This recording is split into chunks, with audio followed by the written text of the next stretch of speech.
Sveiks, vai zini, kur atrodamies? Jūrmalas parka tuvumā? Precīzāk uz Vitas ielas. Tā atrodas Vecliepājas apkaimē. Vitas ielas sākas šeit, krustojumā ar Kurmājas prospektu un beidzās krustojumā ar Peldu ielu. Ielas vidū tā gandrīz saskaras ar blakus esošo Hikas ielu. Kas bija Hike un Vita? Vita un Hika bija veiksmīgi tirgotāji un labi draugi. Abi bija nopelnījuši lielu kapitālu, kuru testamentā novēlēja bārģu nama ierīkošanai. Tagad viņu vārdos ir nosauktas 2 ielas Piejūras parka apgabalā. Cik Vitas iela ir gara? Vitas iela ir aptuveni 500 metrus gara. Vai tu zini, ar ko tā ir noklāta? To pilnā garumā kādreiz sedza betona bruģis.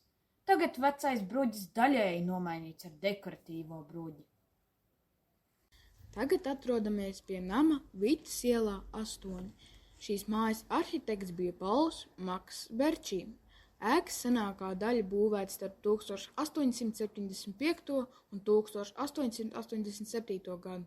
Šī ir viena stāvu koka ēka ar 2 slīpju jumtu, 2 stāvu pagalmu korpusu un ar izteiktu rizelītu. Visas ēkas augstumā izcelta centrālo daļu pret ielu, kuru bagātina balkons. Ēka ir arhitektūras piemineklis. Atjaunojot, nams tika izjaukts pa vienam baļķim, katrs sanumurēts un salikts atpakaļ kā Lego klucīši.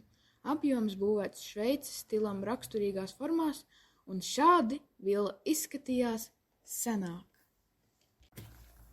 Šeit ir daudz interesantu ēku. Jā, lielākā daļa pilsētas koku ēka ir ar dekoratīviem elementiem.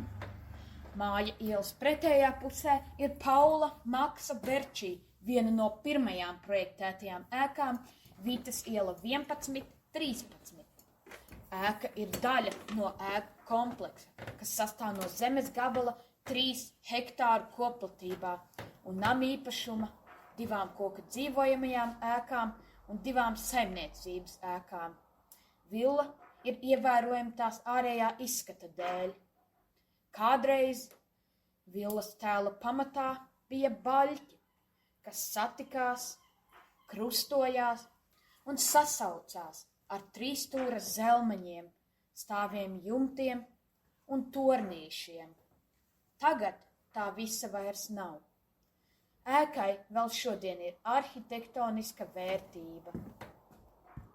Hei, skaties, kāda mūsdienīga ēka ielas galā! Bet tā jau nav uz Vitas ielas. Bet viens no lieviņiem vērsts uz Vitas ielas pusi. Tur, Peldu un Vitas iela krustojumā, atrodas ēka, kur kādreiz dēvēja par lāzi. Created using Powtoon.